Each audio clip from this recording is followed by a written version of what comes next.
গত সপ্তাহে রেস্টুরেন্টে খেতে গিয়েছিলাম আর অর্ডার দিয়েছিলাম একটা starter item, dry pepper garlic mushroom. Starter আইটেমটা এত ভালো লেগেছিল, মাশরুমের এই প্রিপারেশনটা সত্যি বলছি আগে কখনো খাইনি। তো ভাবলাম রেসিপিটা অবশ্যই বাড়িতে একবার হলেও ট্রাই করব। আজ সকালবেলা কর্তামশাই দেখলাম 1 প্যাকেট মাশরুম নিয়ে এসেছেন। তো চেষ্টা করলাম আজকেই এই রেসিপিটাকে তৈরি করার। প্রথমে একটা বাটির মধ্যে নেব 2 বড় টেবিল চামচ ময়দা আর 1 বড় টেবিল চামচ কর্নফ্লাওয়ার। এবার দিয়ে দিচ্ছি স্বাদ মতন লবণ, আর দেব সামান্য একটু গোলমরিচের গুঁড়ো, বলতে পারেন 1/4 চা চামচ। এগুলো একটু মিশিয়ে নিচ্ছি। এবার অল্প অল্প করে জল দিয়ে আমরা একটা ঘন ব্যাটার বানিয়ে নেব। ব্যাটারটাকে কিন্তু পাতলা রাখলে চলবে না, কারণ মাশরুমের গায়ে এই ব্যাটারের একটা কোটিং রাখতে হবে। যদি পাতলা বানাই তাহলে কিন্তু কোটিংটা মাশরুমের গায়ে ধরবে না। চামচের পিছন দিকটা দেখিয়ে দিচ্ছি। যখন এরকম একটা কোটিং চলে আসবে বুঝবো ব্যাটারের ঘনত্বটা একেবারে পারফেক্ট। নিয়ে নিয়েছি 200 গ্রাম বাটন মাশরুম। ভালো করে 2 থেকে 3 বার জল পাল্টে ধুয়ে 2টো করে টুকরো করে নিয়েছি। ব্যাটারের মধ্যে খুব সুন্দর করে এটাকে মিশিয়ে নিয়েছি। এবার এটাকে রেস্টিং টাইম দেওয়ার একেবারেই দরকার পড়বে না, সরাসরি এগুলোকে ভেজে নেব তেলের মধ্যে। আগে থাকতেই কড়াইয়ের মধ্যে সাদা তেল গরম করতে দিয়েছিলাম।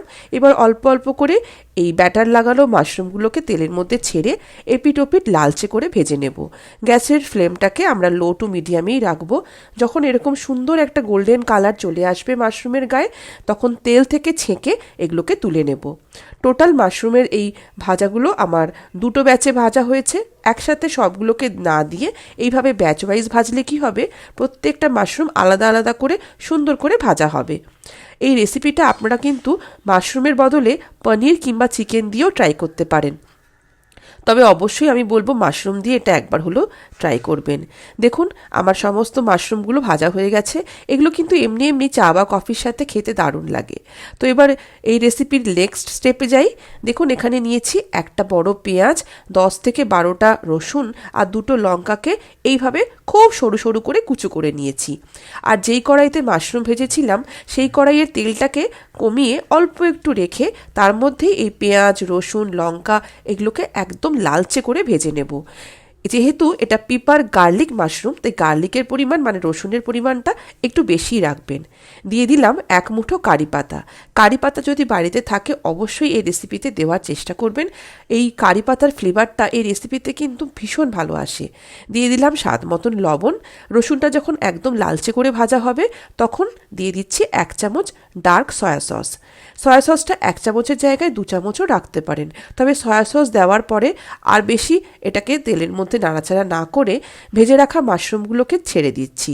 আর এরপর 1 থেকে 2 মিনিট শুধু ভালো করে একটু মিশিয়ে নেব।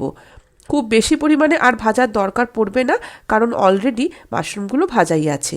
একদম শেষে নামানোর আগে দিয়ে দিলাম 2 চামচ ভর্তি করে গোলমরিচের গুঁড়ো। গোলমরিচের পরিমাণটা একটু বেশি রাখবেন এবং একদম শেষে দেবেন, কারণ এই গোলমরিচের ফ্লেভারটা অসাধারণ লাগে এই রেসিপিতে। এইভাবে আমরা তৈরি করে নিতে পারি একদম ড্রাই পিপার গার্লিক মাশরুম। গরম গরম এই স্টার্টার আইটেমকে আপনারা এনজয় করতে পারেন চা বা কফির সাথে। যারা মাশরুম খেতে পছন্দ করেন না তারা অবশ্যই একবার হলেও এই রেসিপিটা ট্রাই করে দেখুন। আমি গ্যারেন্টি দিয়ে বলতে পারি আপনাদের দারুণ লাগবে। রেসিপি ভালো লাগলে এটিকে লাইক, কমেন্ট আর শেয়ার করতে ভুলবেন না। আর আমার চ্যানেলে যদি নতুন বন্ধু হয়ে থাকেন তবে অবশ্যই এটিকে সাবস্ক্রাইব করে আমার পাশে থাকবেন। সবাই ভালো থাকবেন, সুস্থ থাকবেন, রেসিপি ট্রাই করবেন। আজকে বিদায় জানাই, নমস্কার।